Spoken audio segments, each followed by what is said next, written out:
అనకాపల్లి స్థానిక వివేకానంద ఆడిటోరియం హాల్లో 82వ ward corporator మందపాటి సునీత అలాగే పట్టణ అధ్యక్షులు జానకి రామారావు ఆధ్వర్యంలో 82వ వార్డు వైసీపీ నాయకులు అలాగే అభిమానులు కార్యకర్తలతో ఆత్మీయ సమావేశాన్ని ఏర్పాటు చేశారు. ఈ కార్యక్రమానికి ముఖ్య అతిథులుగా వైసీపీ అనకాపల్లి నియోజకవర్గ ఇన్ఛార్జ్ మలసాల భరత్ కుమార్, ఎంపీ సత్యవతమ్మతో పాటు వైసీపీ ముఖ్య నాయకులు దంతులూరి దిలీప్ కుమార్, మల్ల బుల్లిబాబు అలాగే ఇతర నాయకులు హాజరయ్యారు. ముందుగా ఈ కార్యక్రమంలో వైసీపీ నాయకులు కార్యకర్తలు మాట్లాడుతూ వైసీపీ అనకాపల్లి ఎమ్మెల్యే అభ్యర్థిగా పోటీ చేస్తున్న భరత్ కుమార్ తమంతా అండగా నిలుస్తామని అన్నారు. వచ్చే ఎన్నికల్లో భరత్ కుమార్ గెలుపు కోసం శక్తి వంచన లేకుండా కృషి చేస్తామన్నారు. ఆంధ్రప్రదేశ్లో మొట్టమొదటి గెలుపు మలసాల భరత్ కుమార్ అనే రీతిలో గెలిపించుకుని జగన్మోహన్ రెడ్డికి గిఫ్ట్గా ఇస్తామన్నారు.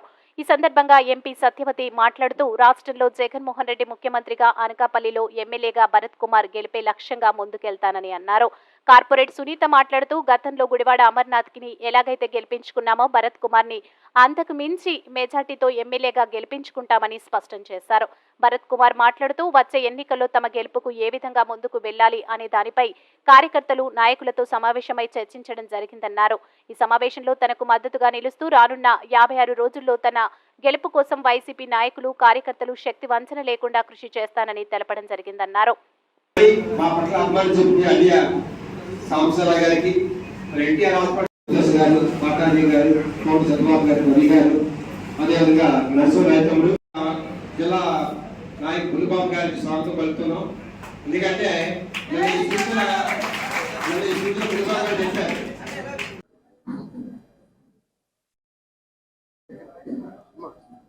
అందరికీ నమస్కారం. ఈరోజు అనకాపల్లి పట్టణంలో 82వ వార్డులో పట్టణ 82వ వార్డు నాయకుల ఆత్మీయ సమావేశం చేపట్టడం జరిగింది జానకి రామరాజు గారి ఆధ్వర్యంలో. ఈ కార్యక్రమానికి పెద్ద ఎత్తున మా 82వ వార్డు నుంచి నాయకులు అలాగే కార్యకర్తలు హాజరవడం జరిగింది. దీని ముఖ్య ఉద్దేశం ఎన్నికల నోటిఫికేషన్ షెడ్యూల్ వచ్చింది కాబట్టి రానున్న 56 రోజులు కూడా ఏ విధంగా ముందుకెళ్ళాలి, ఏ విధంగా ప్లాన్ చేసుకొని ఒకరినొకరు సహకరించుకొని అందరి ఎజెండా కూడా అనకాపల్లిలో మళ్ళీ అసెంబ్లీలోని పార్లమెంట్లోని వైఎస్ఆర్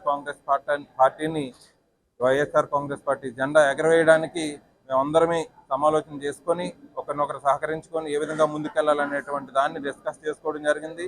దీనికి మా నాయకులందరి తరఫు నుంచి కూడా పూర్తి మద్దతు వచ్చి అందరూ కూడా ఒకటే ఎజెండాతో ఉన్నారు. ఎట్టి పరిస్థితుల్లోనూ కూడా జగన్మోహన్ రెడ్డి గారిని ముఖ్యమంత్రిగా చేయాలి, ఇక్కడ అసెంబ్లీ అభ్యర్థిగా పోటీ చేస్తున్న నన్ను గెలిపించడానికి అందరూ సిద్ధంగా ఉన్నారని వాళ్ళ మద్దతు తెలియజేయడం జరిగింది.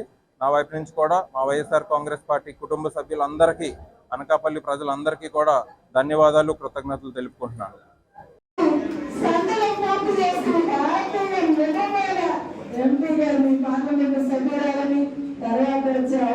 జగన్మోహన్ రెడ్డి గారు ఏది ఇచ్చినా కూడా సగర్వంగా గౌరవంగా స్వీకరించడానికి మా దంపతులు ఎప్పుడు సిద్ధంగా ఉండాలని, దానికంటే నా బాధ్యత మా స్థానిక ఎమ్మెల్యే గారిని గెలిపించుకోవడం కాబట్టి ఈ బాధ్యతని ఈ క్షణం నుంచే నేను ఆల్రెడీ స్వీకరించాలని చెప్పి భరత్ కుమార్కి తెలియజేస్తూ మరి రోజు కార్యక్రమానికి నన్ను ఆహ్వానించిన మా ఆత్మీయ సోదరుడు జానకి రామరాజు గారికి మరి ఇంత ఓపికగా ఉన్న మీ అందరికీ కూడా నేను హృదయపూర్వకంగా నా ధన్యవాదాలు తెలియజేసుకుంటూ జై